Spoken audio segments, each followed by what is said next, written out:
का संबंधी ही आकर जन्म लेता है, जिसे शास्त्रों में 4 प्रकार का बताया गया है। 1. अणानुबंध पुत्र।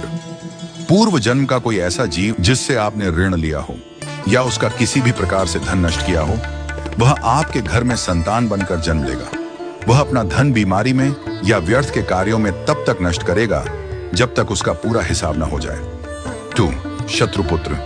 पूर्व जन्म का कोई दुश्मन आपसे बदला लेने के लिए आपके घर में संतान बनकर आएगा। बड़ा होने पर वह माता पिता से मारपीट, झगड़ा करेगा या उन्हें सारी जिंदगी किसी न किसी प्रकार से सताता ही रहेगा।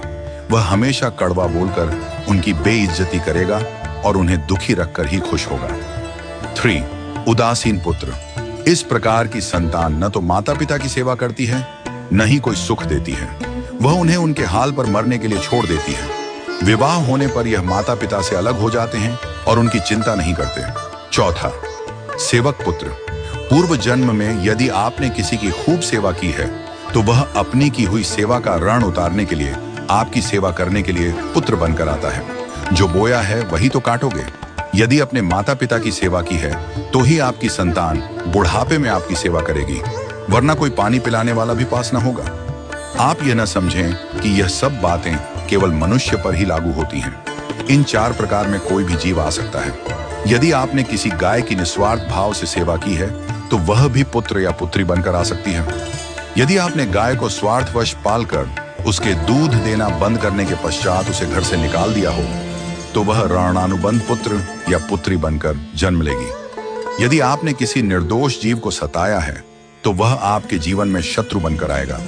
इसलिए जीवन में कभी किसी का बुरा न करें, क्योंकि प्रकृति का नियम है कि आप जो भी करोगे उसे वह आपको इस जन्म में या अगले जन्म में 100 गुना वापस करके देगी।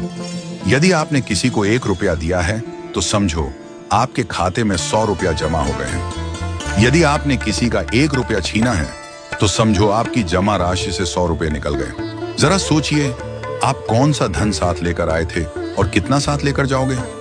जो चले गए वे कितना सोना चांदी साथ ले गए। मरने पर जो सोना चांदी धन दौलत बैंक में पड़ा रह गया, समझो वह व्यर्थ ही कमाया। औलाद अगर अच्छी और लायक है तो उसके लिए कुछ भी छोड़कर जाने की जरूरत नहीं है, वह खुद ही कमा लेगी। और औलाद अगर बिगड़ी या नालायक है तो उसके लिए जितना भी धन छोड़कर जाओ वह चंद दिनों में सब बर्बाद करके ही चैन लेगी। मैं, मेरा, तेरा और सारा धन यहीं का यहीं धरा रह जाएगा, कुछ भी साथ नहीं जाएगा। साथ यदि कुछ जाएगा भी तो सिर्फ अच्छे बुरे कर्म ही साथ जाएंगे। इसलिए जितना हो सके नेकी करो, सत्कर्म करो।